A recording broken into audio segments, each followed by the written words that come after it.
All right. Good evening, dear friends. This is very exciting because we are concluding on a high note such a beautiful course, and it was such a joy and pleasure doing this course together with all of you. And we are here at lesson 6, our final lesson. Before we begin today's lesson, a few quick little announcements.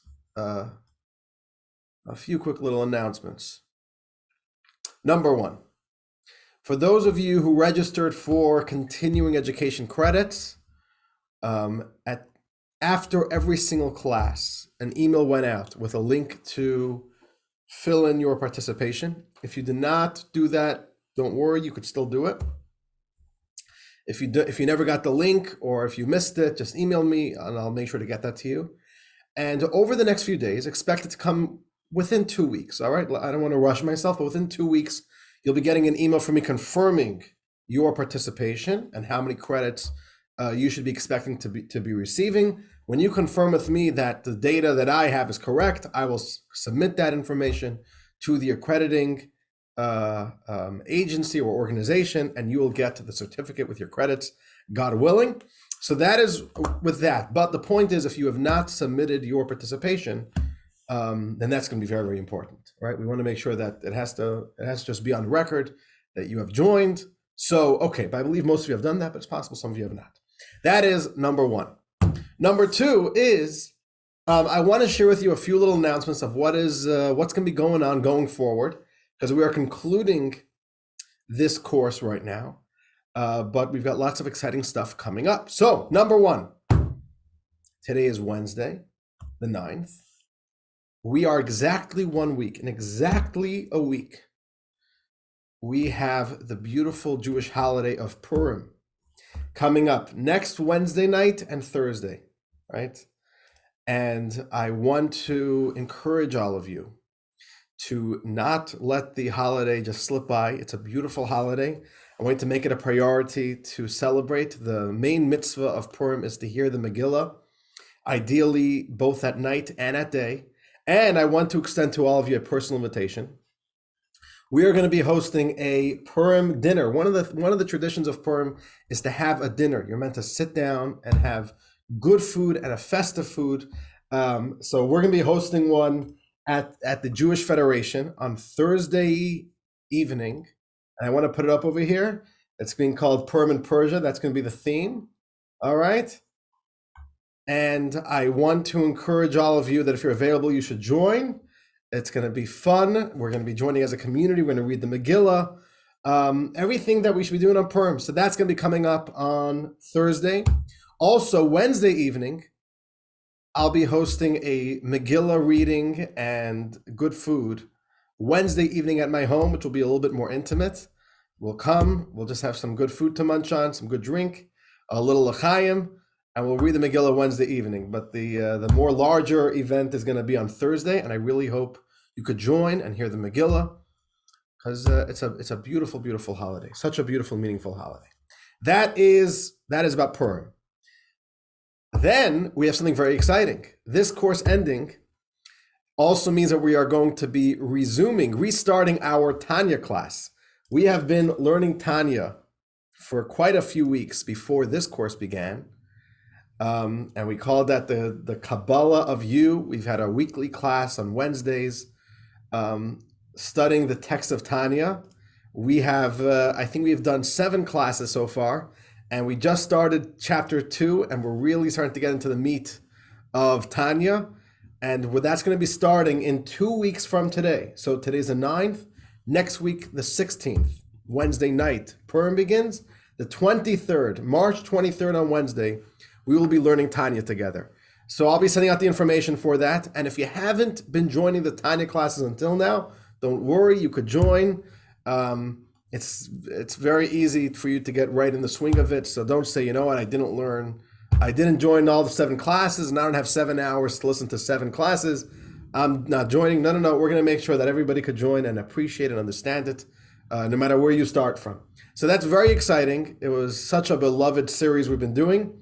And we're going to be learning Tanya starting from 2 weeks from today, Wednesday, all the way till the next course, which brings me to the next course. We have a new course coming up. Our spring course, it's always so exciting when we launch a new course.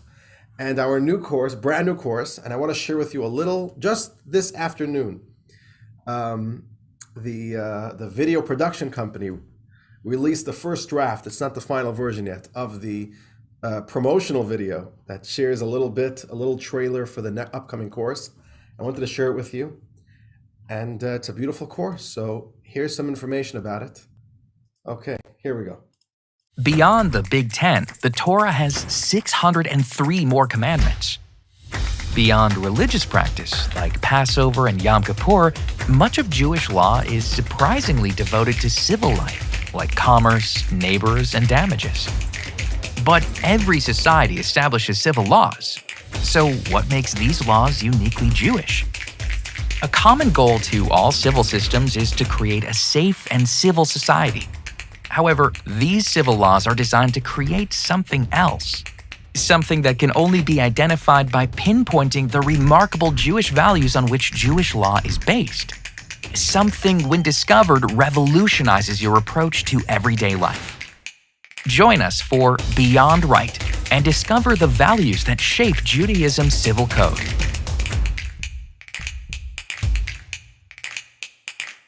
That is what we've got coming up in the spring. A course titled Beyond Right, the Values That Shape Judaism's Civil Code. It's a beautiful course.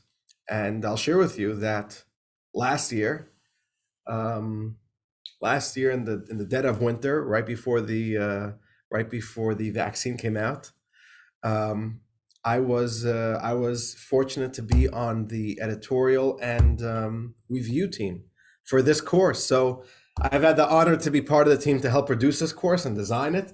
And it's very exciting to be able to explore together with all of you this spring. So stay tuned. Tanya starting in 2 weeks. And in May, mid-May, we've got our new course beginning as well. So lots of good stuff coming up, and I'm sure lots more as well. Okay, but that is what's going on. And you know what? I want to make a quick little thing. All right, I want to make a quick little note to all of you. I want to share this with all of you. They say the story, and you've probably heard the story from me before. Rabbis make appeals. So there's once, it was Rosh Hashanah in a synagogue, and the rabbi gets up at the podium, and the rabbi says, dear congregants, dear members of our synagogue, as you all know, the roof has a leak. We need to repair the whole roof. And I've got good news and I've got some bad news. The good news is we have all the money we need to make the repair. The bad news is all that money is in your pockets. That's the story. So I want to share with you, why am I telling this story? I'm sharing with you this story because thank God we have 90 people joining this course, this Meditation from Sinai course. And every single course, the courses grow and more people join and new people join. And it's an unbelievable thing to see the power of studying Torah together and how meaningful it is to all of us. And I've got good news and I've got bad news. The good news is that we could have double the amount of people next course, and we will have double the amount of people next course. The bad news is that you know those people, I don't. So I want to make a direct appeal to all of you, not for money. That's a different time. We'll do that as well, but not now. And that if you've enjoyed this course, Meditation from Sinai, if you enjoy these courses, I want you to help spread the good. Do an act of kindness. Think of somebody who might appreciate this as well. Invite them to come try it out. Tell them just come just for the first class, right? You don't even need to commit. Just try out one class, because Torah is our heritage. Torah belongs to every single Jew, and every single Jew should have the right and the ability to study Torah and explore the richness of what they have. So I want to. That's my direct appeal to you. And, you know, as me, as somebody who tries sharing, I try teaching and sharing whatever I can. There's a beautiful piece of Talmud that is very meaningful to me. I'll share it with you. The Talmud speaks about the importance of teaching Torah. If you know Torah, you have to teach. Now, it doesn't mean you have to be a great scholar. Whatever you know, you have to teach. If you only know the letter Aleph, you got to teach the letter Aleph. That's what the Rebbe would always say. Everybody could be a giver. Everybody could be an influencer. You don't need to know a lot. You know Aleph, teach an Aleph. If you know Beis, teach a Beis. And the Talmud says that if somebody doesn't teach Torah, if somebody knows Torah, but they're stingy, they say, well, I don't have time to teach other people. I want to study on my own. I don't have time for other people. The Talmud says they're considered a thief. And even, this is what the Talmud says, even fetuses in their mother's wombs will curse that person. You know Torah and you're not teaching it, you're cursed. Why? Because you're considered a thief. Because the Torah says, it's a verse in the Torah, that the Torah, the teachings that God gave to Moses, is the inheritance of the Jewish people. It's the inheritance. Can you imagine if there's a little boy, a little baby, whose parents die, and the child is too young to get the money? So somebody keeps it in a trust fund. And can you imagine if that money is held back from the child and not given to the child? The child has money, it's his inheritance, and somebody holds it back.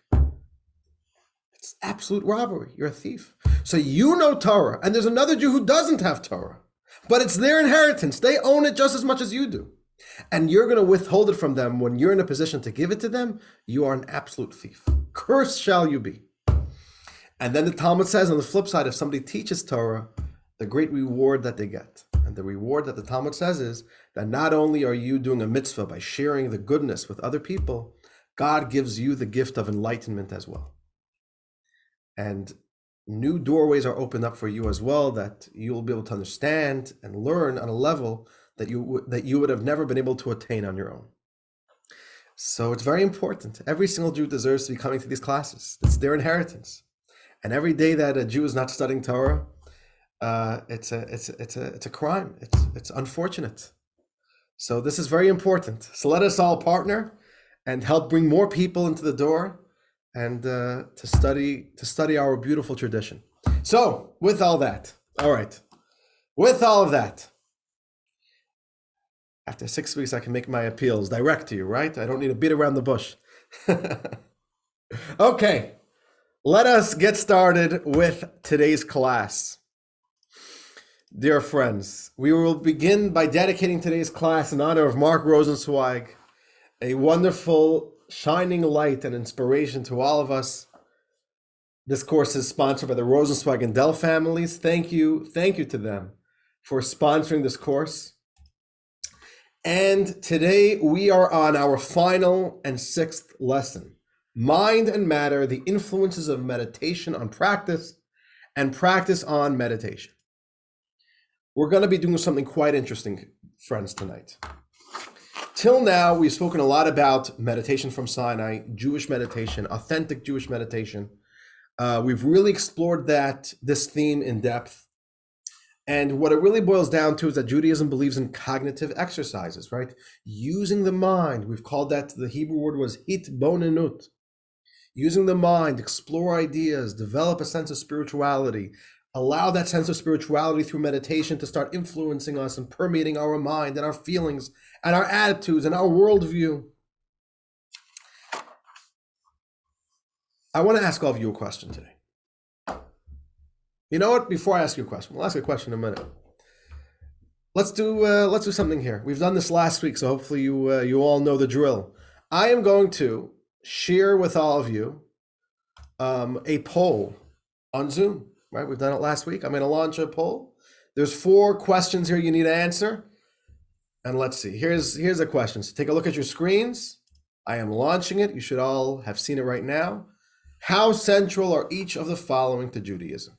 We have 4 categories, 4 ideas. Give us your answer. 1 is not central, 5 is very central. And when you've done all 4, you could press submit on the bottom. All right, let's give it a minute. Okay, we've got our answers, and I want to share the results here with you. So here we go. Let's go through these 4. Action. We have a 70% of you said 5, that action is very central to Judaism. And then we got a 20%, the second place is 1, that it's very not central to Judaism, okay? Values, 60% is a 5, and then some 1, some 4, some 3, okay. Faith is a little bit equal. Yes, there's a 35% on 5, But then there's a bunch, 20% on 1, 3, and 4. So faith is kind of all over the place. Mindfulness, again, is somewhat spread out. 40% of you say it's 5. It's very central. And then we have 1, 4, 2, 3. Okay. So we're getting a little bit of an idea over here of what we think is central to Judaism. Like, what stands at the center of our religion, of Judaism. And I want to talk about a elephant in the room, which I've addressed a little bit at the beginning of the course.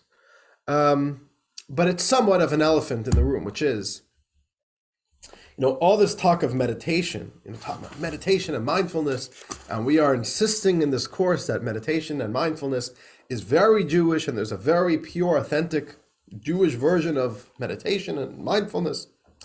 My question for you is, how central is it really to Judaism? Is it just a garnish on top of Judaism? One of the nice things that we can add on to Judaism, a cherry on top, makes it a little bit more attractive in the modern age is, we got some meditation to throw in as well. How important is it to Judaism?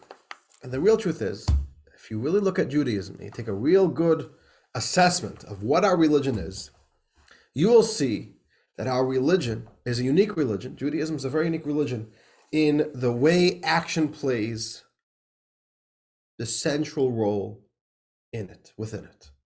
Judaism, at the end of the day, ultimately, is an action-based religion.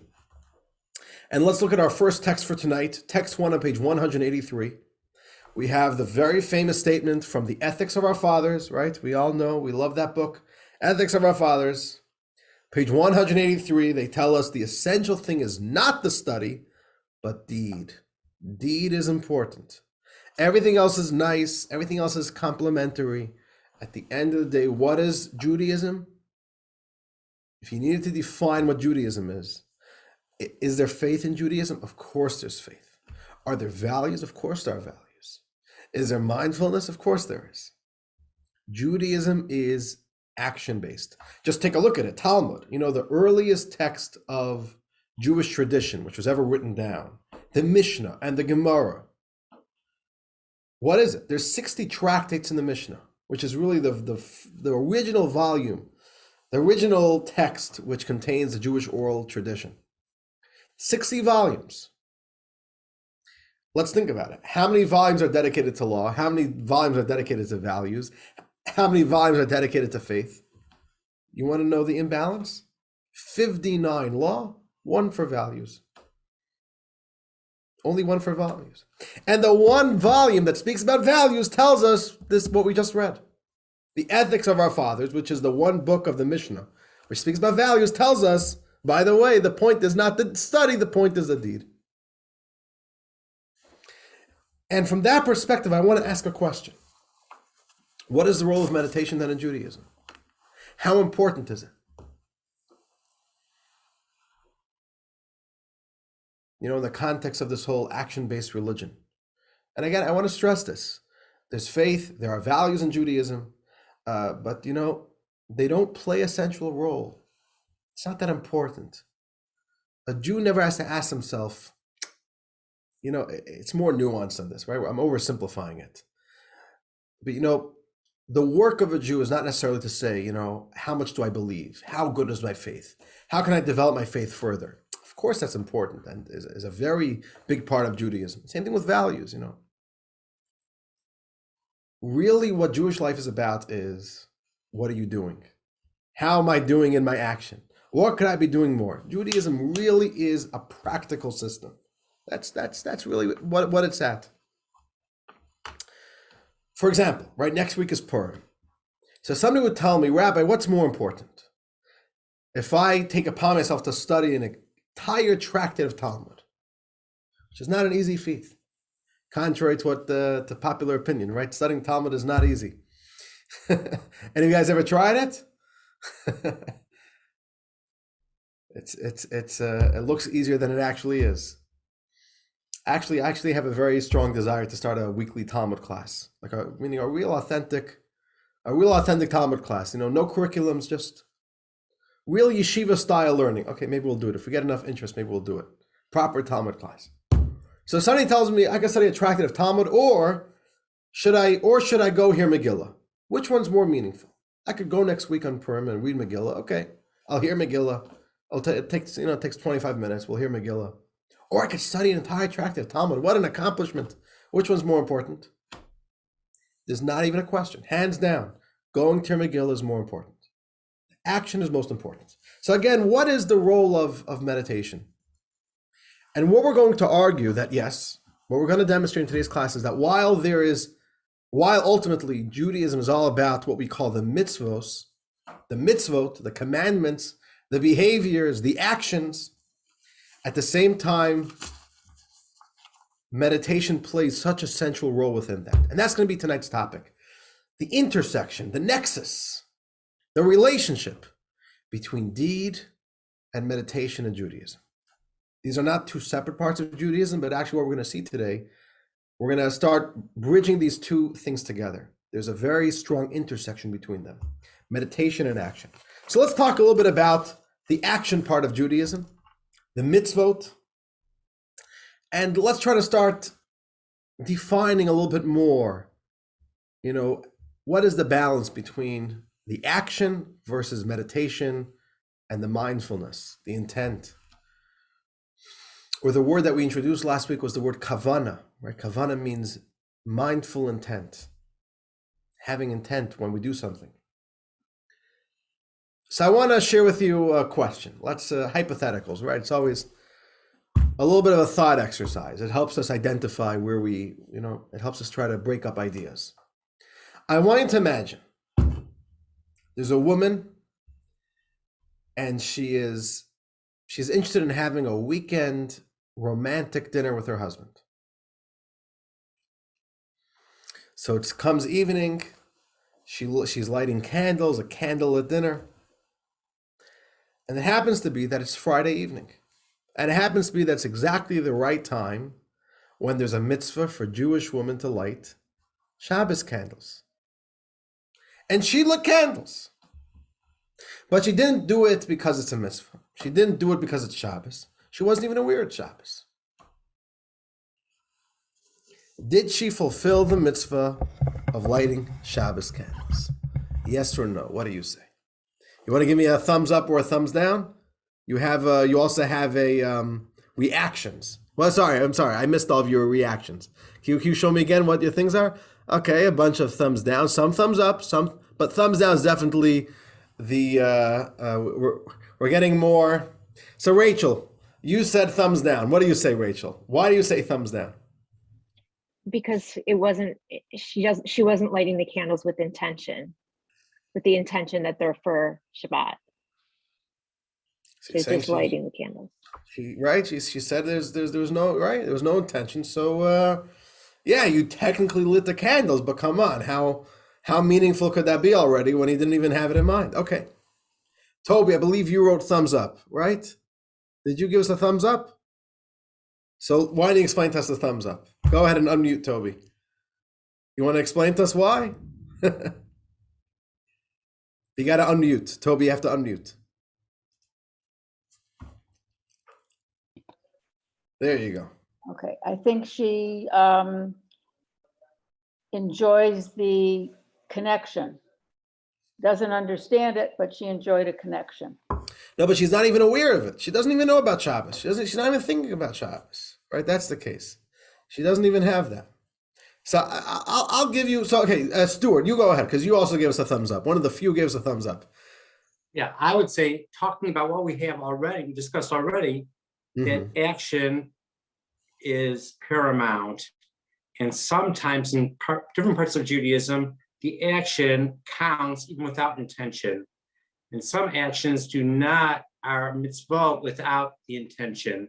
And by contrast, if you have the intention to do something, but you do not do it for whatever reason, that is not the mitzvah. Similarly, doing the action, maybe even inadvertently or for a different reason, is a mitzvah in some cases. Yeah. You say at the end of the day, what is a requirement here? Candles should be lit by a Jewish woman on Friday afternoon. What was she thinking? What was she not thinking? Why did she? Doesn't matter. The act was done. That's another way of looking at it. I'll share with you one more hypothetical, and I want to know if this changes your mind. Okay, this is good. This is good mental exercises. By the way, this is how Talmudic discussion is generated. Okay, we know we have to do a mitzvah. We know that there's a value of intent. Let's try to identify, what's the balance between how important are each of these ideas, which supersedes what. So, by the way, this is exactly, the Talmud speaks about these exact cases. This is a Talmudically debated concept. And it's not debated just because, rabbis like debating each other. We're trying to get to the truth over here. Here's another hypothetical. So I'm sure many of you have been there. Every year in Rosh Hashanah, one of the programs we do at Chabad at Bloomfield Hills is that we do what's called shofar at the park. At Corton Lake Park, we blow the shofar and people come together on Rosh Hashanah.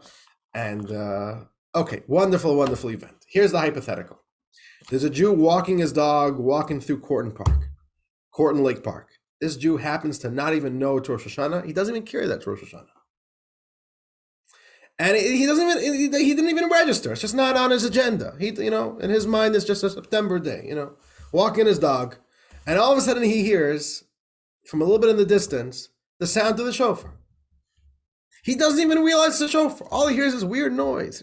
He thinks to himself, who's making this ruckus in the park? Who's making noise? But he heard the shofar. It happens to be that his ears heard the shofar. Did he fulfill the mitzvah of hearing the shofar or not?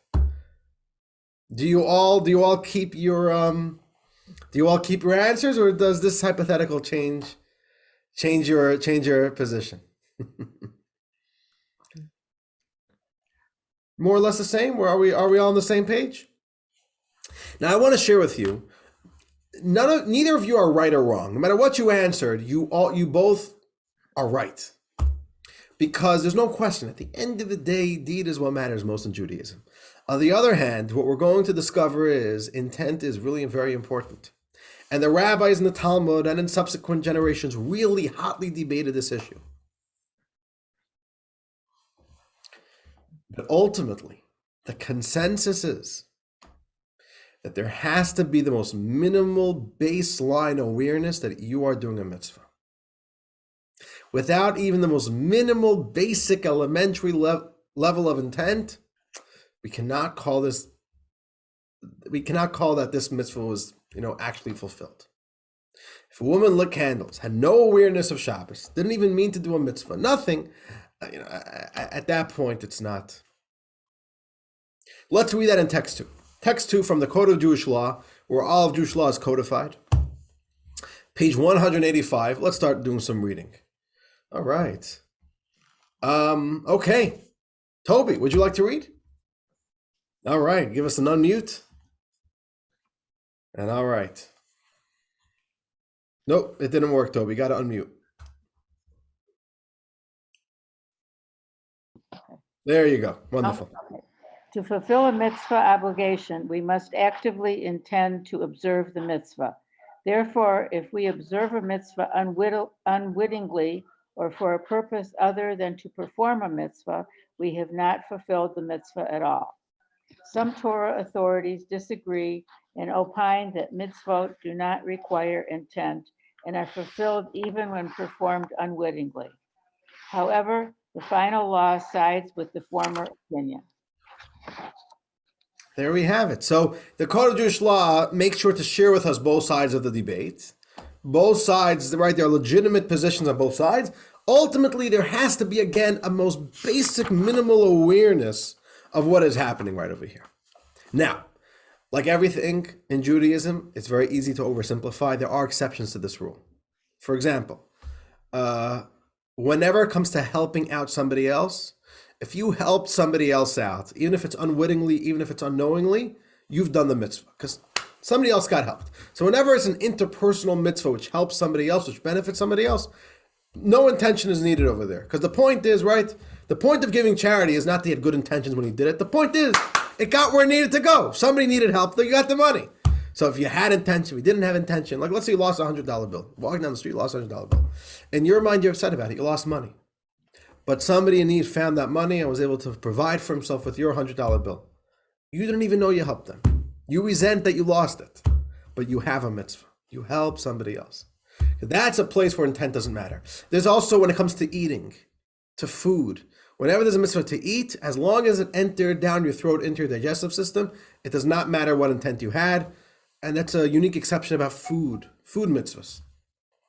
For example, matzah. If a Jew eats matzah, they have absolutely no awareness that tonight is the Passover Seder, when there's a mitzvah to eat matzah. But for some reason they're eating matzah, it works. I'll just tell you something. There's somebody I know, as many of you know, if you've known me for more than a year, you probably know that the Chabad of Bloomfield Hills, we have a tradition, which the Rebbe, this is one of the Rebbe's campaigns, that every Jew should get handmade shmur matzah in honor of Passover.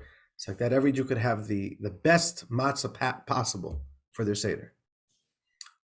Specifically the highest standard matzah, handmade and shmura. There's once a donor who told the Rebbe that he wants to give a very big grant for a special project. He wanted to give for a significant project. It's on video, this.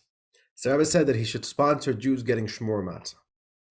So he said, Rebbe, I want to have like a big project, you know. I want to have something a little bit more.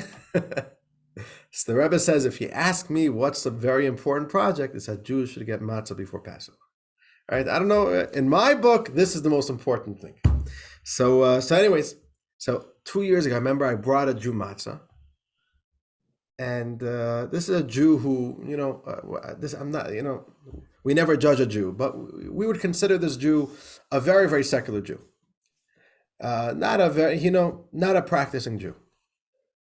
His relationship with me is literally his entire, whenever I go visit him in his office, that is the full extent of his Jewish life. I go to him, we put on tefillin, and we speak, and that's the beginning and end of his religious identity. So I asked him, where are you going to be Seder nights? He says, one Seder night. So I gave him the date, and he looks at his calendar. He's going to be in Florida. He's going to be at a restaurant in Florida that night with his kids. No Seder, it's not even on his agenda. So I said, I want you to do me a favor. Bring your matzah with you, bring it to the restaurant, and that night when you're sitting at the restaurant, I want you to pass out every chef piece of matzah.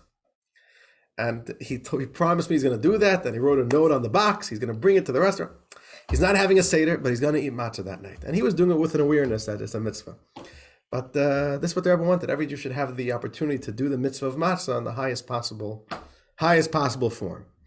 So in any case, all right, so that's even that's a very basic minimal level of intent, right? He's not even doing a Seder, doesn't care about Passover, but he knows that tonight's a night you're supposed to eat matzah. And he's doing it because it's a mitzvah. That's enough. What we see over here is, okay, what's the point? What we see here is that while there definitely is a very big importance in the deed, right? Like we learned earlier, that the deed is most important. We're also seeing that within the deed, there's a very big importance for what we're going to call mindfulness or intent. There's a meditative element within a mitzvah. And what we're seeing is that if it's not there on at least the most minimal level, it's a big problem. Here we're starting to see the intersectionality between deed and what we're going to call a meditative element within it. And a mitzvah is obviously more than just behavioral. And we need to explore this. What's the meaning of this? What does that mean that mitzvahs are action-based, and yet there's a deeper element to mitzvahs which bring in the mindfulness element to it and a meditative element within it? So dear friends, I want to explore with you two areas where we see the importance of some form of meditation or mindfulness within mitzvahs. And here we're going to see how meditation from Sinai is not only a mind-based, a cognitive exercise, it starts connecting with the action part of mitzvahs, of Judaism. It starts becoming a very practical element within Judaism, which is very fascinating, right? Meditation from Sinai is not a niche topic, which is only about the mind. It starts influencing all of Jewish life. So what's this idea again? Action, there's meditation within the action. What's the idea of that? Words matter. Words matter.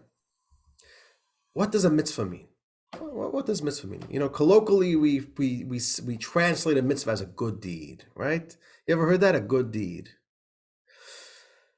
What other translations are there for mitzvah? You know, very, very literally, the word mitzvah means commandments, right? There's 613 commandments, 10 commandments. But that's not such an inspiring name, right? So we call them good deeds, right? That sounds a little bit better. But let's challenge that. Yeah, many mitzvahs are good deeds. There's no question. You give charity. You do something meaningful and good for your community, for yourself. Yeah, that's of course a good deed. But there's a lot of mitzvahs. So you'll look at them and say, you know, what's the good deed here? Yeah, there's no good deed. You could actually say this is quite stupid. Waste of time. It's a nuisance. What's the good deed here? I'll give you an example. One of the commandments in the Torah is that you shouldn't eat milk and meat together. So if you have a cup of milk and you have a hot dog, don't eat them together. You should wait an hour apart, right? From milk to meat, you should wait an hour. See, there's no problem eating a hot dog. There's no problem eating milk. A kosher hot dog, a kosher cup of milk is absolutely fine. You got to wait, not eat together. Why? It's not a health matter, right? You're going to eat the exact same stuff anyways. So, you know, like, what's the good deed over there? Good deed is really a very, it's a nice title, but it's very superficial, right? It's not. The word mitzvah has a very, very interesting meaning to it. You know, the Hebrew language is a very rich language. In English is a very precise language. Every word more or less means just one thing. The Hebrew language is a whole different type of language. It's not a precise language. It's called a pregnant language. Every word is pregnant with layers and layers of meaning, and it's developing just like a pregnancy, right? Every single day there's this development, a gestation. So that's kind of what's happening in Hebrew as well. The word for mitzvah is related to the word savta, which means a connection. What is a mitzvah? A mitzvah is a connection, are ways to connect. Mitzvahs are portals, how a Jew connects to God. That's a mitzvah. And we need to rethink our whole perspective, our whole understanding, our whole attitude to mitzvahs from that perspective. There are tools, there are portals given to us, channels given to us through which we could connect to God. Let's read this text. Text 3, page 186. Rachel, would you like to read? All right, go for it, Rachel. Text 3, okay. Bonding behaviors. The word mitzvah means a connection, as in the Aramaic term tzavta, attach, join. One who performs a mitzvah bonds with God's very self, for God is the issuer of that commandment. This is the significance of our sage's statement. The reward of a mitzvah is the mitzvah, the bonding of the mortal who performs the commandment with the infinite God who issued the commandment is itself the greatest reward. Let's think about mitzvahs from this context, from this perspective. A mitzvah are tools through which we connect to God. So it's a relationship. God wants a relationship with the Jewish people. God wants a relationship with every person, right? But God gave 613 mitzvahs to the Jewish people. And what are the point of these mitzvahs? You know, why did God give us mitzvahs? Why is God bothering us? You know what I'm saying? 613 commandments. It's a lot, you know what I'm saying? Like they say on Fiddler on the Roof, right, God? I know we're the chosen people, but sometimes can't you choose somebody else? 613 commandments is a heavy load to carry around. What's the idea of it? Let's think about any relationship. In every relationship, of course, there has to be an emotional bond. There has to be feelings, right? A relationship isn't a business where there's a transaction and, right, you do this, I do that. A relationship is a relationship. There has to be a buy-in that's deeper than a transactional one. There's an emotional element within it. But the emotions are not enough, right? In a relationship, emotions are not enough. Like the story goes, there's once a couple that came to a rabbi. They're married for 20 years. And the wife schleps her husband to the rabbi and tells the rabbi, this marriage is a failure, I want a divorce. The rabbi turns to the husband and says, husband, Are you aware that that there's problems in your marriage? The husband says, I got no clue what's going on. I don't know what the issue is. So the rabbi turns to the wife and says, what's the issue? So the wife says, I'm married for 20 years. This man doesn't love me. The rabbi says, is it true? Turns to the husband, it's true. Do you not love your wife? He gets so offended. He says, ludicrous. I don't love her. And he turns to her and says, my dear wife, don't you remember 20 years ago we stood under the chuppah, under the wedding canopy? Right? Do you remember that? And do you remember that I told you under the wedding canopy that I love you? Yeah. Did I ever tell you that I changed my mind? Right? We all understand that, that of course, every relationship has the emotional element within it. But if it's just a feeling that's just within you and it never gets expressed, that's not a good relationship. So then you have to also express it. So we do stuff in a relationship. And we do stuff that, what's the purpose of this? It's a way to express our relationship. So here's an example. How do we express it? So there's so many different love languages. But let's just choose a very standard cliche example. You buy your wife flowers. Right? I'm a man, so I'm going to use the perspective of a husband to a wife. Okay, that's my perspective in a relationship. So the husband buys for his wife flowers. That's an act, and that's an act. I bought you something. I bought something for the home, something that you'll appreciate, something that will bring beauty into our environment. So buying flowers is important. That's probably what the rabbi told the husband. You know, husband, I got to teach you some marriage tips. Once a week, do something concrete that displays your love to your wife. All right. Now here's a question. Let's say I'm a very busy man. I just don't have time and I don't have headspace to remember every week to go to Trader Joe's and buy flowers. I just don't, and I forget too often. You know what? I'm going to sign up for a subscription on Amazon Prime. Just deliver a beautiful bouquet of flowers each week to my home. And please, I don't need the headache. It'll just come every Thursday in time for Shabbat. And just, you know, it's beautiful. We're on autopilot. Weekly display of love. How meaningful is that? Are the flowers carrying their punch? But the flowers are there. Yeah, we understand. The flowers are very important.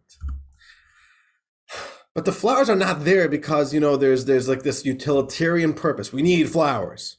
It's not like we need flowers. The flowers is a tool that enables a certain emotion to get transmitted. The flowers are not just flowers. It carries within it the relationship. It's an act that I could do that helps build this relationship. That's a very different type of act. There are two different types of actions. There's utilitarian actions, and then there's a more deeper, meaningful action. So utilitarian action is my lawn needs to get mowed. All right, I need to cut my grass. Let's say the grass is not getting cut for a long time. Yeah, I've been there, done that. All right. The lawn is getting too long and my wife is really getting annoyed at me. You know, come on, Levi, just figure it out. You know, hire a company, do it yourself. This is not menschlich. You know, we can't. And then imagine I'm still lazing around about it and my neighbor just hired a new company and by mistake, they cut my grass instead of his grass. But my grass is cut. Is my wife going to have complaints to me that yes, the act was done, but it wasn't done properly. It wasn't done with the proper intentions. Right? It doesn't matter. Cutting grass is not a meaningful act. It's a utilitarian act. Grass needs to get cut. If it's cut, who cares how it was done and when it was done and what intention it was done, right?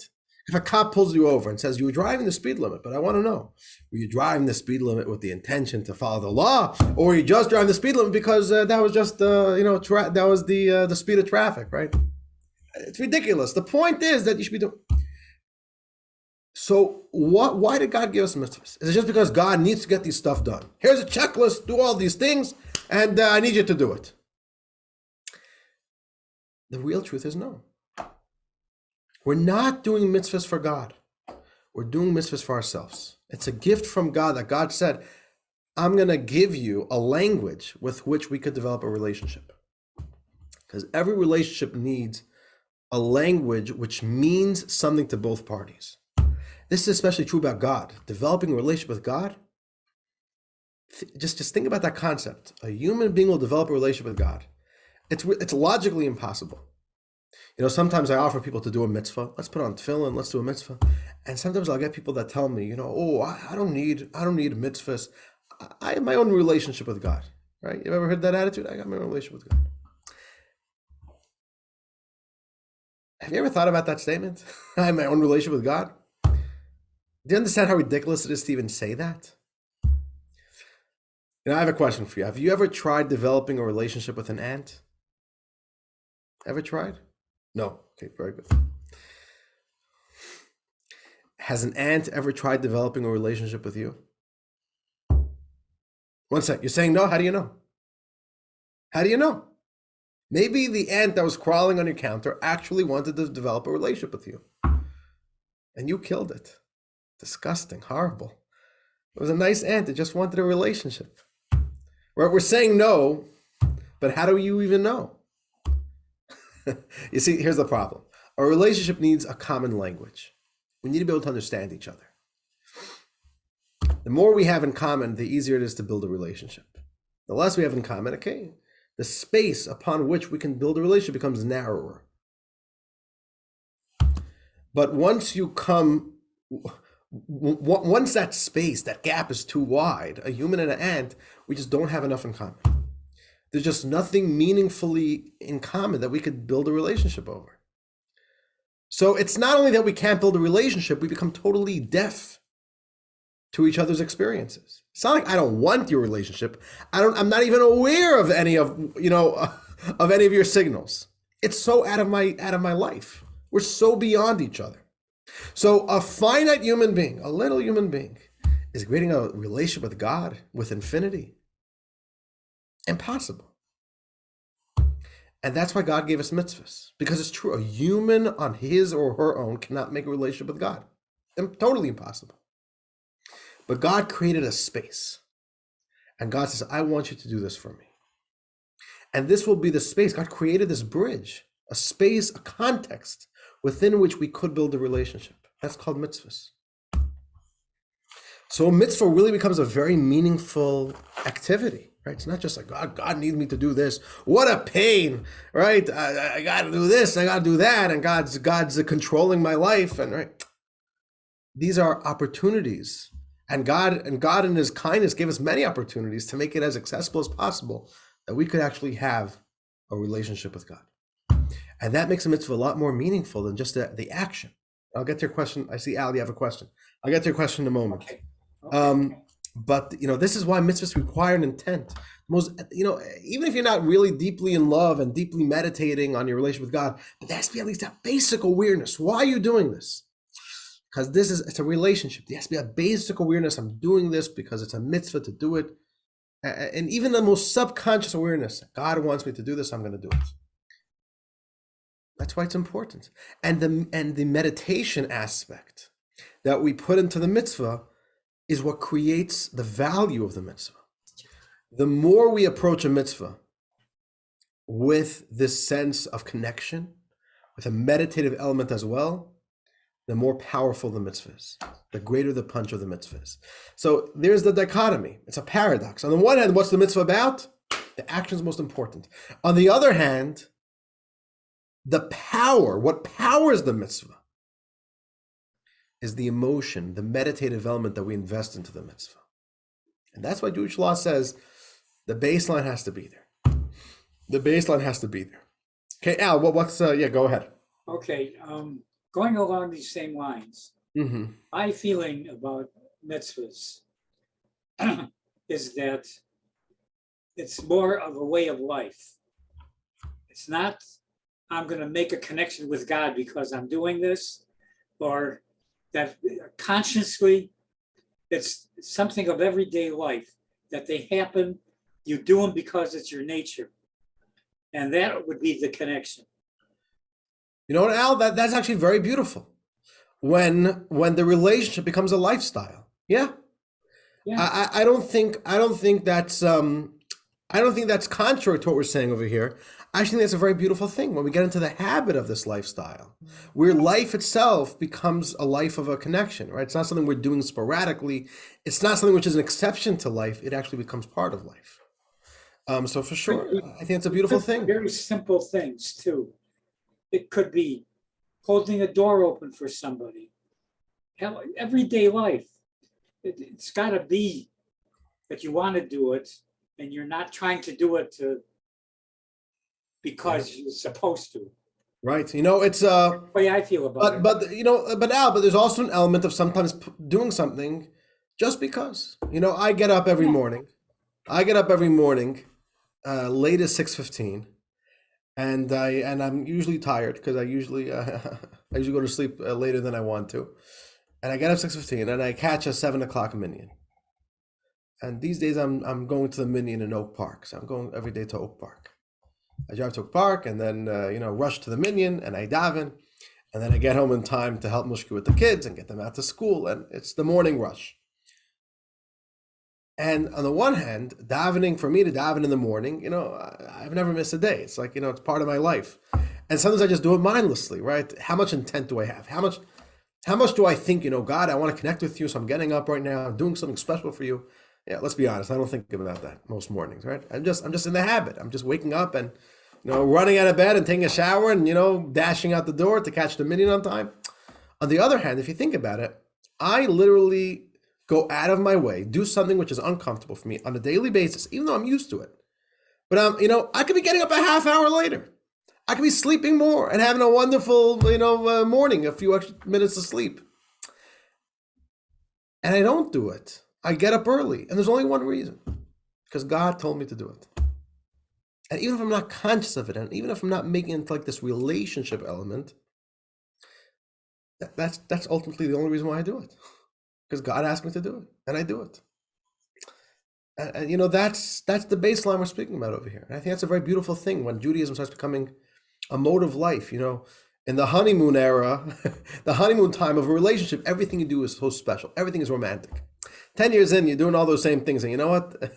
A lot of it's at the point of routine. But there's a certain beauty to that, right? The relationship becomes also routine. Then we also have to invest in it, right? It never becomes just easy. It's always an investment. But this is the idea. This is the idea we're speaking about.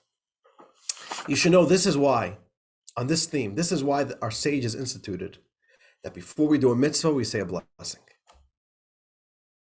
It gives us a moment to pause, right? We spoke about this a little bit last week, the idea of making a blessing.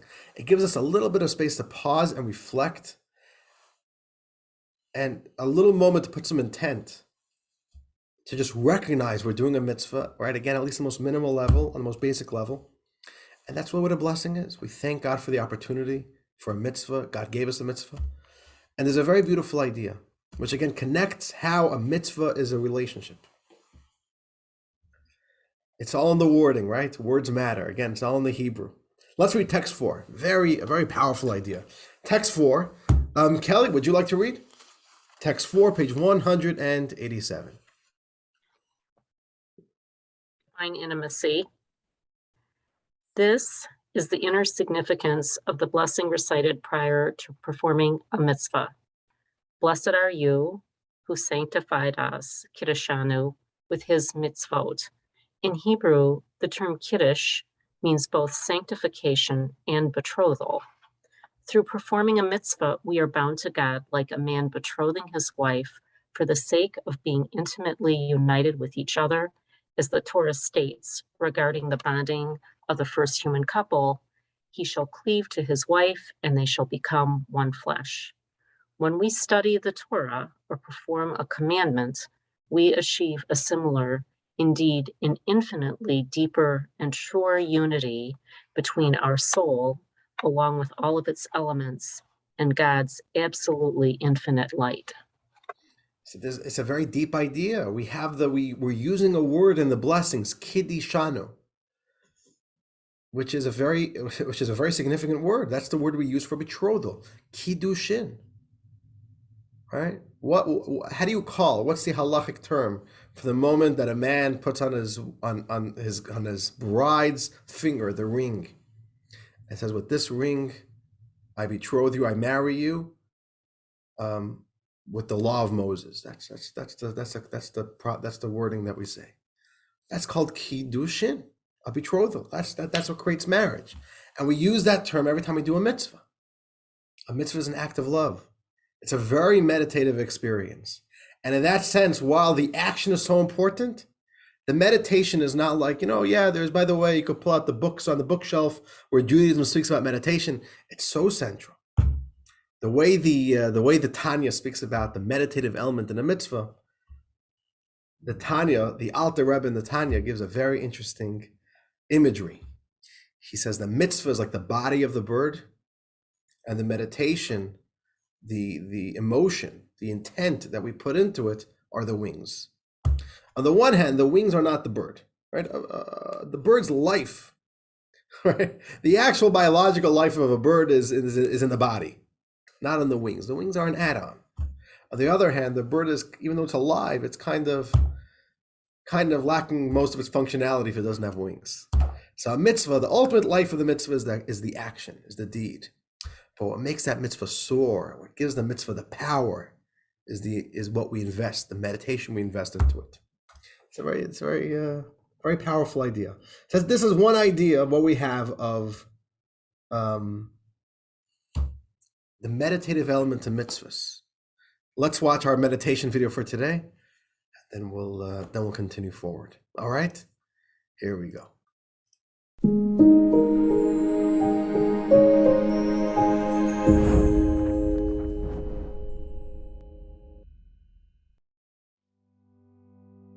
Pleasant thoughts can instill joy.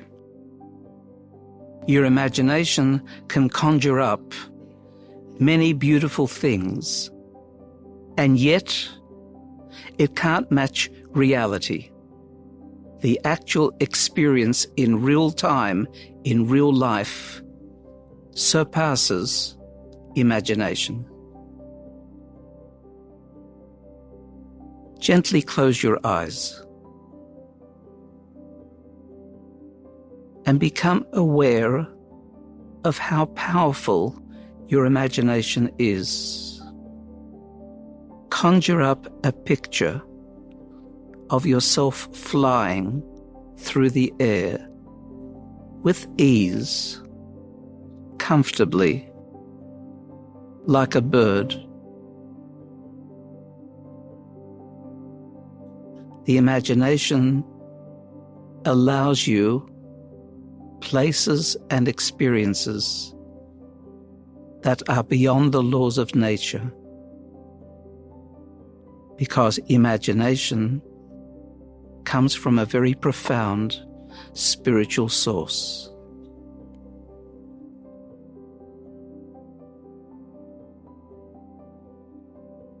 Bring to mind someone you love profoundly, a child, a spouse, a good friend,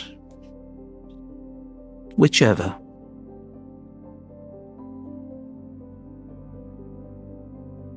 Become aware of their absence.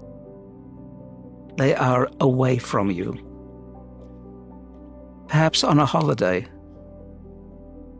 perhaps living in another city. In your mind, give them a hug, embrace them. How does that feel? Doesn't it feel wonderful?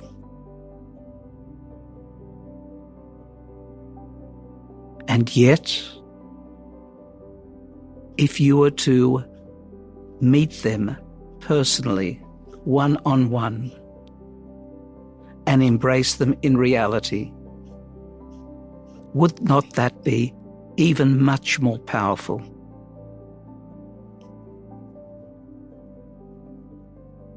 That's why when people are absent and our connectedness is breached, we yearn and want their presence.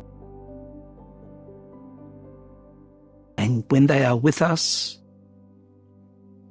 we can create that presence, the wonderfulness of being truly one.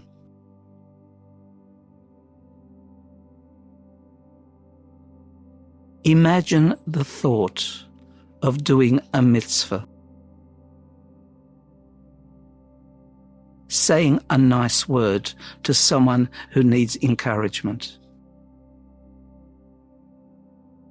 And yet, all the good intentions don't measure up to actually saying it in real time, in real life.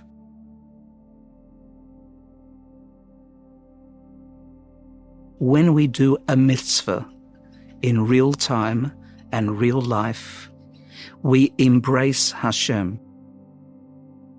We touch what we call atzmos, the very essence of godliness. Make a personal commitment after this session to experience an embrace of God through doing a very real mitzvah.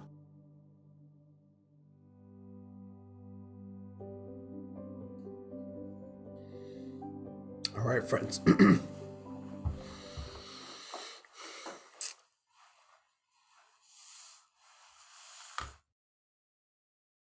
Let's keep on searching. Let's keep on exploring. So we have this idea, every mitzvah, central to the mitzvah is a meditative element as well. I want to add another dimension here. Not just that there's a meditative element within mitzvahs, like we've just explored, the relationship aspect, but according to Judaism, this is a very interesting thing. The mitzvahs themselves act as meditations. All right? The mitzvahs themselves become meditations. And this really turns the whole definition of meditation on its head. But if we've been learning this entire class about what we're going to call mindful meditations, right? Meditations we do with our mind, mitzvahs become active meditations, right? Generally speaking, if you look at any definition of meditation, right? What's a broad definition of meditation? It's always going to be a cognitive exercise. We're using the mind to achieve certain desired results, change our perspectives, to help us relax, to change our feelings and our thoughts. That's mindful meditation. Judaism believes in active meditation. Let's read two texts. Two classic texts from Nachmanides and Maimonides. Is that confusing? All right. You could read their biographies on the side of the page where we read their texts. But here we go. Text 5, page 189. Let us read a little bit more. Noah, did you read yet? I don't think you read, Noah, right? Would you like to read? Sure, Rabbi. 189. All right. Yes. Yeah. Okay. Right. Our sages state the mitzvot were given only to refine the person. That's the Midrash Gracious Rabbah. The purpose of the mitzvot is not to benefit God, but rather to benefit humankind, to keep them safe from harm, to shield them from negative beliefs and base character traits, to remind them of the miracles and wonders of the Creator, and to help them know God. The Midrash employs the term tzaref for refining, which usually refers to refined silver. This informs us that the mitzvahs refine mortals in a similar way to the way a silversmith refines silver. Silver refinement is a purposeful task done for the sake of removing all impurities. Similarly, the mitzvahs are designed to remove every harmful belief from our hearts, to inform us of the truth, and to enable us to be constantly mindful of the truth. So if we have this idea, why did God give us mitzvahs? And he says right away, the mitzvahs are not for God, right? We always think we're doing God favors when we do mitzvahs. No. The moment you open up any text that tells you about mitzvahs, you'll realize that, no. The mitzvahs are for us, they're not for God. Yeah, God also gets something out of them, but primarily they're designed for our benefit. We're not doing God any favors. What is the purpose of mitzvah? He says very simply, every mitzvah changes us. It refines us. It purifies us, makes us into better people. It penetrates our hearts and our minds, and it makes us live with certain truths. Okay, let's read this next text. Text 6 from Maimonides on the same theme. Elke, would you like to read? It's wonderful seeing you, Elke. Okay. All right. Communicating ideals. Each of the 613 commandments exists either to communicate a correct view or to dismiss an unhealthy view, to communicate a rule of justice or to ward off an injustice, to endow people with a noble moral quality or to warn them against a negative moral quality. So here we have this idea, right? The same idea. Every single mitzvah is communicating to us a different value, a healthy way of looking and thinking and acting. And that's what every single mitzvah does. It inculcates our value system. Inculcates within a person the proper attitudes and values. Here's the question for all of you. So God wants us to have morality, proper values. We should be refined people. So God gives us a bunch of stuff to do. Does that add up? If God wants us to change our perspectives and to change our feelings, God should give us a great book to read, and the book will fill our mind with ideas and will inspire us and actions to change us. How does that work? And what we're going to see is that Judaism is the oldest proponent of this idea that we call active meditations.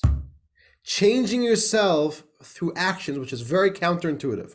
Let's read this in text 7, and then we'll flesh it out a bit, because this is a very fascinating concept. Rebecca, would you like to read? All right, text 7, page 191. Actions influence attitude. And now, my child, I will enlighten you to appreciate the Torah and its precepts. You are influenced by your behavior, and your feelings and thoughts consistently follow your actions, whether for the positive or the negative. Your actions have the power to overcome the negative inclination within you, since the attitudes of your heart are influenced by your behaviors. Very interesting idea. We tend to think that our actions flow from our feelings.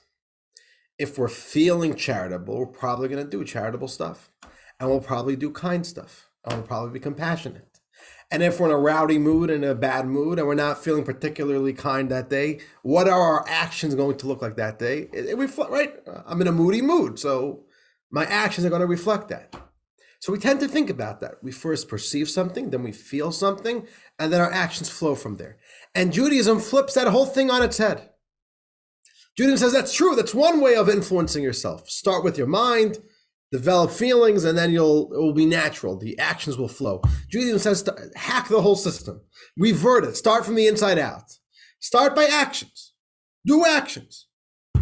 And that will start infiltrating within you, within your feelings and thoughts. So, I believe, if I'm not mistaken, this is the most watched TED Talk ever.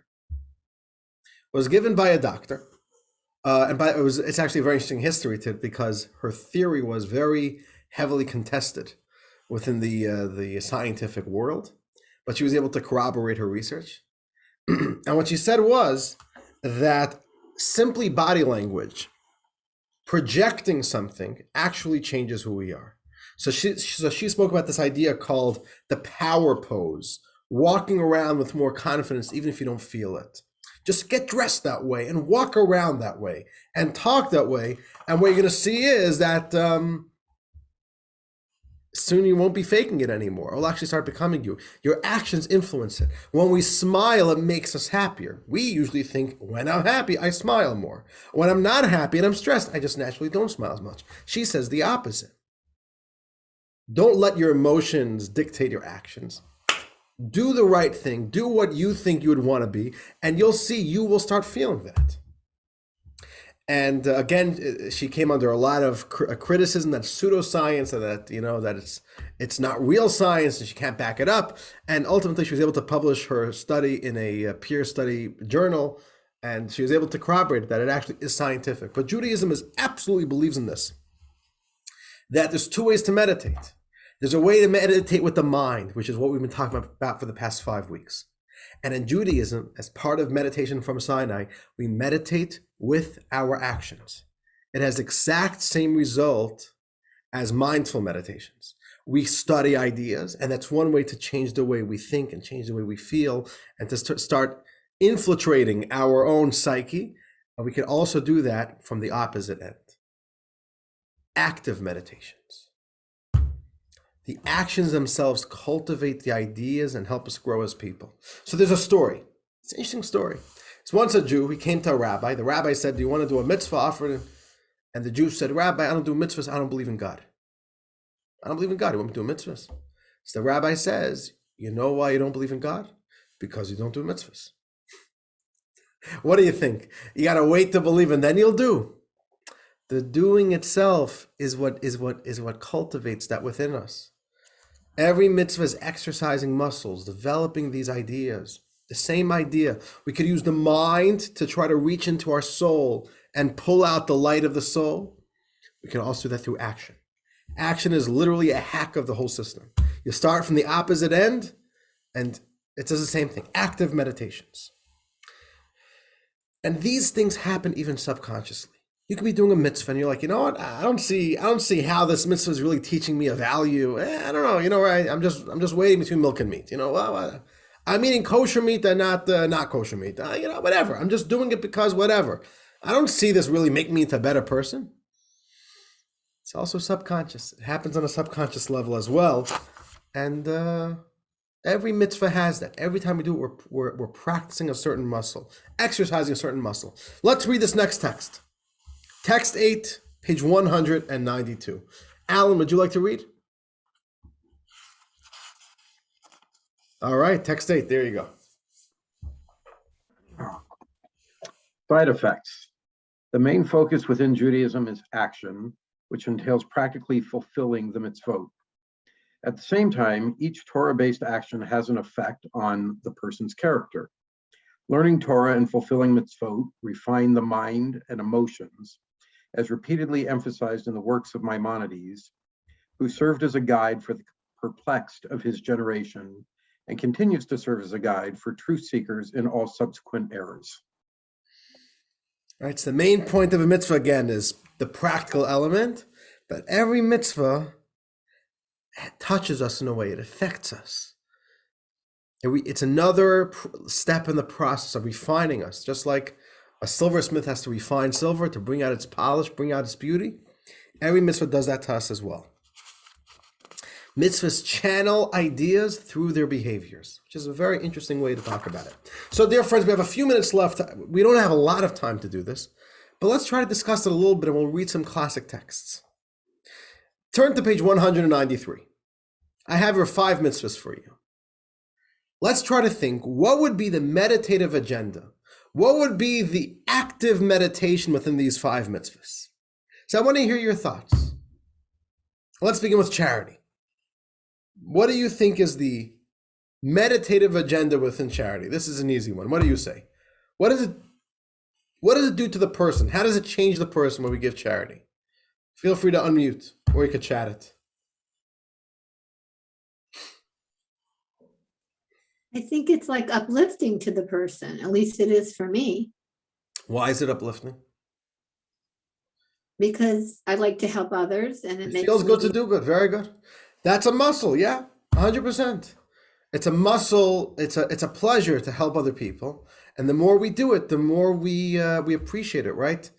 You know, there's certain pleasures in life that don't come intuitively, right? Like enjoying a good cup of wine, right? You have to learn how to enjoy wine, right? I don't smoke. I never smoked, but my cousin once. My cousin is very big into cigars. And he's like, try it. You just got to try it. I tried it once. It was horrible. Oh my, for the next 2 days, I couldn't get the smell out of my throat. But why is it? I didn't develop my taste, and I didn't have the patience. I didn't care to develop an appreciation of smoking cigars, which is probably very good because it's a pretty pricey pleasure to have to live with. But okay, I did it. My cousin pushed me to do it. Okay, I don't mind doing that. So giving is a beautiful pleasure, but sometimes we have to exercise it. Gail, very good. Any other thoughts? What would be what did God have in mind to develop within us? What's the meditative agenda by giving us the mitzvah to give charity? What do you say? Any other thoughts?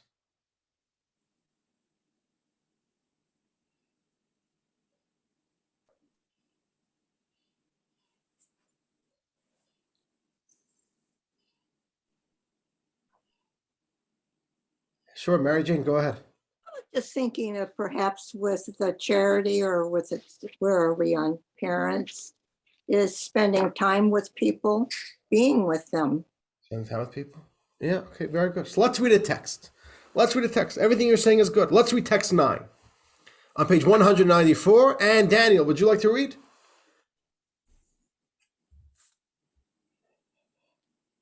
The charity meditation. The root of the mitzvah is to lend to the poor, is that God desires that his creatures become accomplished and train themselves in the characteristics of kindness and mercy, for these are praiseworthy characteristics. And through training their bodies to act according to positive traits, they will be worthy of receiving goodness. For as we explain, goodness and blessing fall exclusively on the good. If it were not for this benefit, God could provide the poor with their needs without us. Rather, out of the sheer kindness and the blessing of God made us his messengers, so we can become, how do you say that word? Meritorious. Meritorious through the process. What's he saying over here? This text says, you think God can't take care of the poor people on his own? Why did God design the world that some people have more than they need, have the ability to give, and other people are needy? They don't have enough on their own to live. They need to turn to others because God wants the world to be a giving world. Exercise that muscle that we should be trained in kindness. We should be giving people. That's the meditate. When we give charity, it makes us into better people. We become kinder people. We become giving people. You know, the Jewish mitzvah of charity is not to give a donation once a year. It's to give daily. Doesn't mean you have to give a lot of money every day. It means give $1 a day. It doesn't matter how much you're giving. The point is every day you're exercising the muscle of kindness and giving and not being selfish. Let's go to honoring parents. All right. Let's read the text. I wish we could do some more discussion over here, but I want to get through these ideas here. Just because like that we can see the classical ideas where we see from the traditional texts what's the meditative agenda to each of these mitzvahs, each of these actions. Honoring parents. Why is it a mitzvah to honor parents? Debbie or Stuart, would you like to read? Sure. Wonderful. Honoring parents meditation.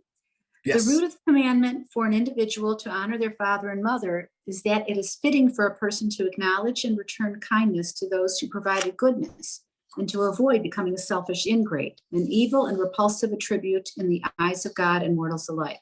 The mitzvah is designed to spur us to contemplate that our parents are the material cause of our existence in this world. It is therefore truly fitting to honor them in every way and to provide them with every benefit that is within our ability, for they brought us into the world and also toiled on our behalf in numerous ways when we were young. Simple as that. Be appreciative when people give you something. Our parents gave us the gift of life, the mitzvahs, and there's a lot of details within the mitzvahs. Within the mitzvah of honoring parents helps us be not an ingrate, not somebody who is not thankful and not appreciative, but the same idea. Let's talk about Shabbos. What's the idea of Shabbos? God wants us the seventh day of the week to rest, to not work. What's the agenda there? Let's read text 11. Stuart, would you like to read? Shabbat meditation. The root of this commandment to abstain from work on Shabbat is that we should free ourselves from our occupations to honor the day of Shabbat, thereby instilling within ourselves belief in God's creation of the universe. For this belief is the core to which every foundation of our religion is attached. Faith. We love being in control. We never, as humans, we hate giving up control. And Shabbos forced us to give up control once a week.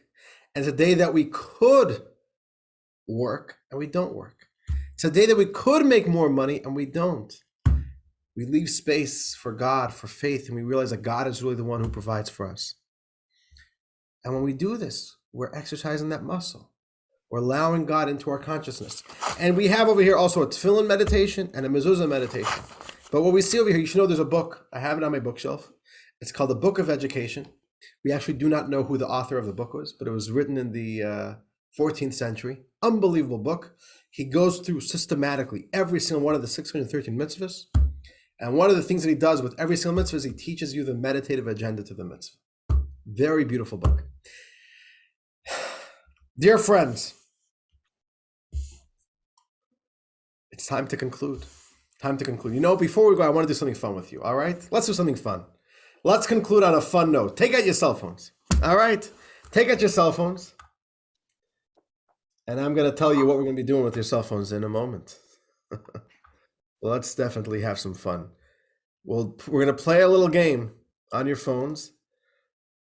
And then, okay, I got it.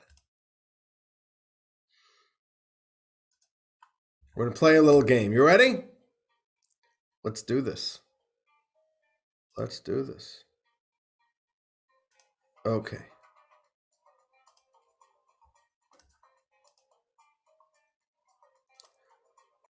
All right. We got a little groove. We got some music. Is the music too loud? You're still able to hear me? Okay, wonderful. So go on your phone, go to kahoot.it. You see that on the top left? Join at kahoot.it, www.kahoot.it. When you go to kahoot.it, you'll have to put in a game pin, and you got there right there on the screen, 636-4605. And let's get some players. Let's get some names up over here. You got to put in your name.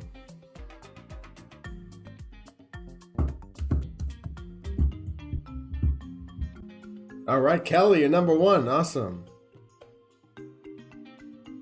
Oh, wow. We got some interesting nicknames over here. That's wonderful. How you doing, Big Max? Big Max implies there's also a Small Max. Where's Small Max? I'm not sure. All right. We got 9 of you on so far. Let's get some more. Let's get some more names here. All right, awesome. We are populating.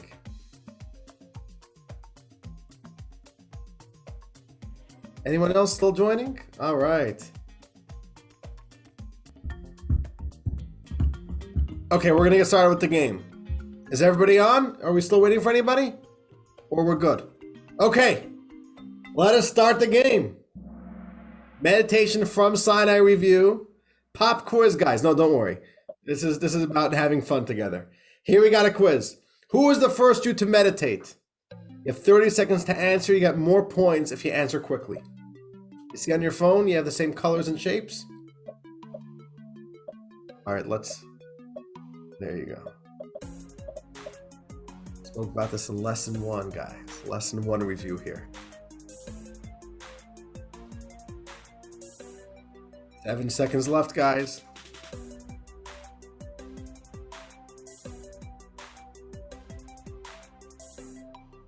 All right, most of you got it right. Very good. Abraham was the first Jew to meditate. Good job, guys. And all right, there's our scoreboard, which still doesn't have anything here. But Kelly, you're on the top, I guess. But we still got zeros. Okay, question number 2. What does hitbonenut mean?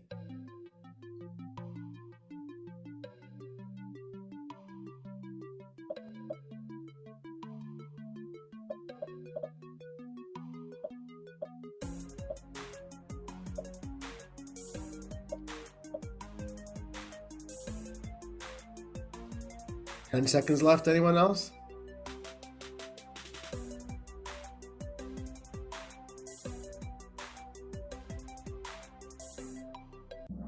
All right, most of you got it right. Hitbonut means cognitive meditation. All right. Let's go to question number 3. We can shape the reality outside of us through...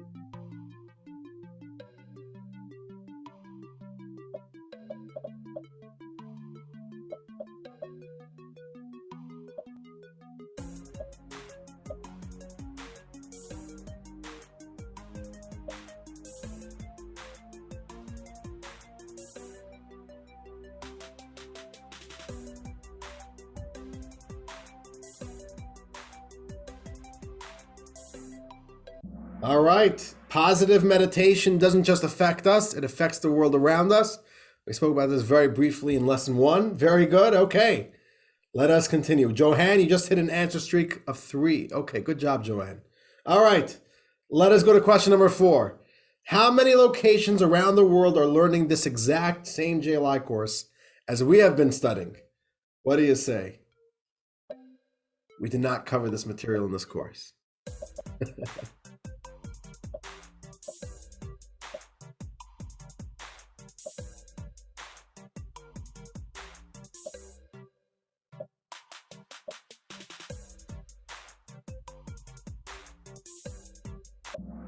All right. Yes, 400 to 600. Kudos to you who answered over 1,000. We're getting there. But right now, 600, between 400 and 600 communities have been studying this course together all at the same time. And okay, let us move on to question number 5. Every part of our lives can be sacred because...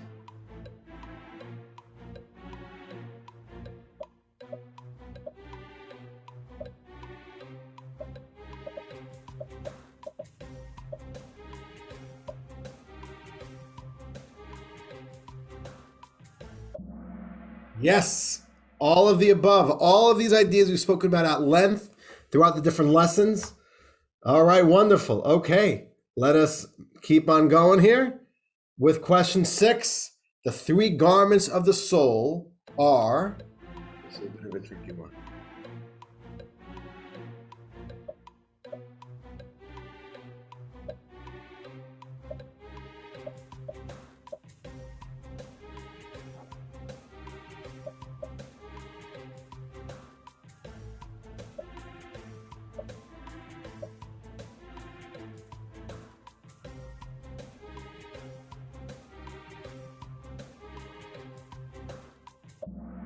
All right. Thought, speech, and action. Yes, some of you got intelligence, emotion, and action. We spoke about this in lesson 1 as well. Bit of a tricky question over here. Okay, let us keep on going. Okay, question 7. Jewish meditation is primarily a tool to...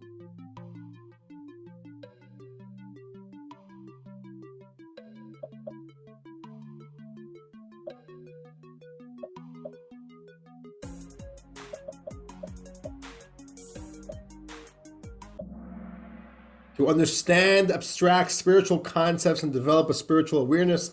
Correct for the 13 of you who've gotten that answer right. All right, let us keep on going over here. Here we got a scoreboard. Debbie is at the top. Debbie Logan, is that? All right, good going.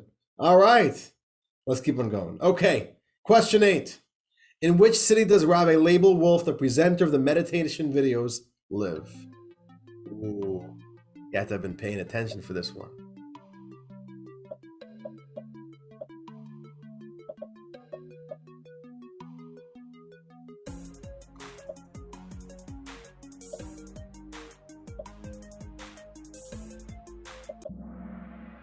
Melbourne, Australia. This was a little bit tricky, but yes, Melbourne, Australia.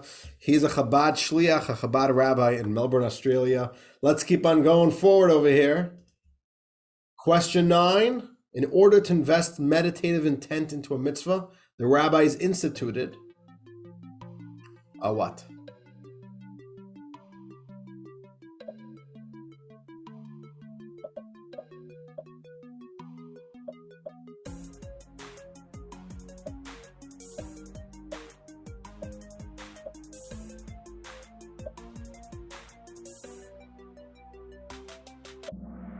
A blessing to be recited before the mitzvah performance, correct. There's no breathing technique included in a mitzvah observance, at least not to my knowledge. Let us keep on going over here. Question 10, how can you change your eating into a sacred act?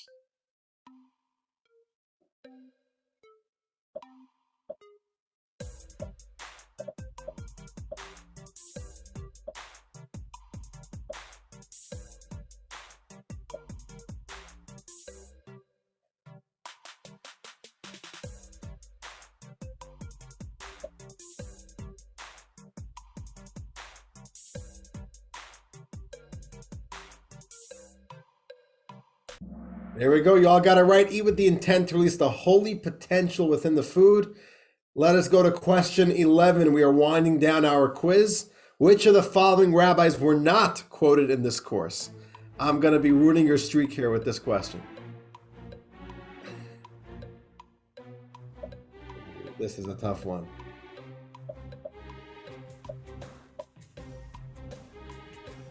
"15 seconds left.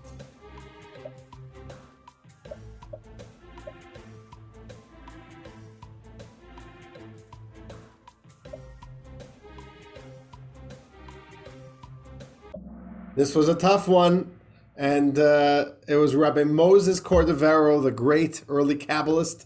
We did not quote him in this course. Okay, last question. According to Jewish mysticism, time is differentiated by